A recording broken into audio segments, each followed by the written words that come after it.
Alright, so today I'm going to go over all of the options that I got on my Tesla Model 3 and whether or not I regret it or not.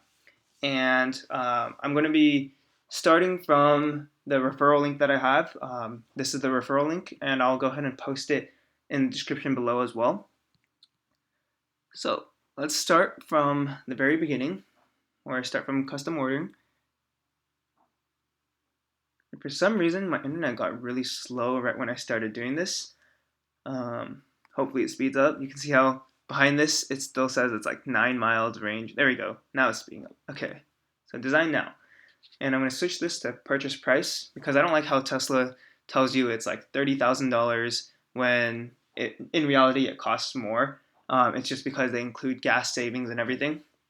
So first thing I did was I got standard range plus, and the reason why I did that was because I didn't think that $39,900 for 240 miles of range and 49,900 miles for, or $49,900 for 310 miles of range. I didn't think that the $10,000 price difference was worth it for the 70 extra miles.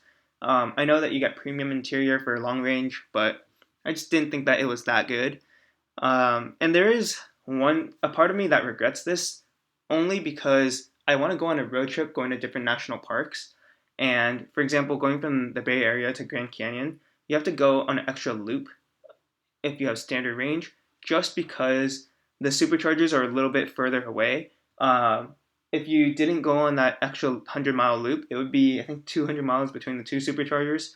And that might not make it with 240 miles of range, especially since now some of the superchargers are limited to 80% of charge. And there is a caveat for that where if the navigation's next destination is further away, it can let you charge to 100%. But I assume that the Tesla's navigation will make me go on that loop instead of letting me go directly. So it doesn't really help me there. So that would be why I would regret not getting long range. But at the end of the day, it's also $10,000. That's a lot of money. But yeah, so I went with standard range plus, and I did end up going with white with the 18-inch wheels. So I'm going to talk about the wheels first. I went with 18-inch because um, they're more efficient, more aerodynamic, and also they didn't cost any more. People have also said that the 19-inch wheels make the car a little less smooth. It's like bumpier, and I didn't really want that in my Tesla, so that 18-inch worked perfectly. I wasn't exactly a fan of the aero cover wheels, but I knew that I could just take it off and have black rims underneath, which I really liked. Now, why did I go with white?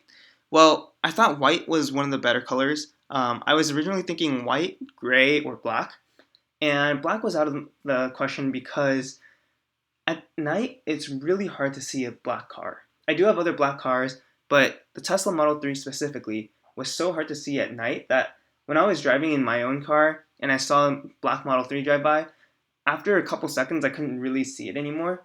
Whereas white ones, I could still see it when it's a lot further away from me. So I just thought white was a little bit safer. And between white and gray, I really liked gray, but after looking at it for a while, it kind of seemed like it was unfinished. It seems like it was just a steel and they just put it there. And I know that that's not what it was, but to me, it kind of gave off that vibe after a while. So I thought white was a better option.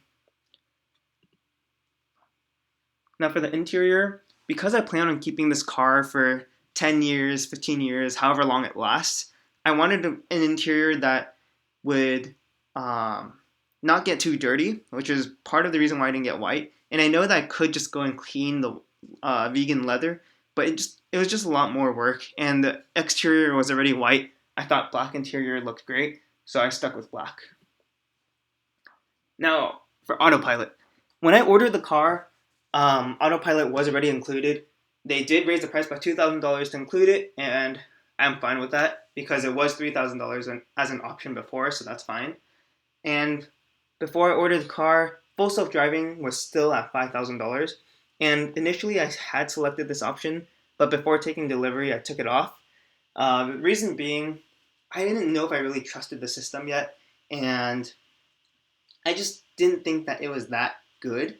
Um, I also know that when Tesla still offered enhanced autopilot, they allowed owners who didn't purchase it later on to buy it for, I think it was $3,000, which is cheaper than adding it in when they initially bought the car. So I was like, well, I'll just hope for that. I didn't think that I would use the full self-driving capability yet, and if I did want to use it later on, I might already get another Tesla, and I could just have it on that one instead. So I was like, with all this, I didn't think I really needed to get full self-driving. Um, Another thing that I was thinking of was, instead of spending 5,000 full self-driving, should I get long range? And I went back and forth between those and ended up getting just standard range plus, no full self-driving and all of that. And that's it.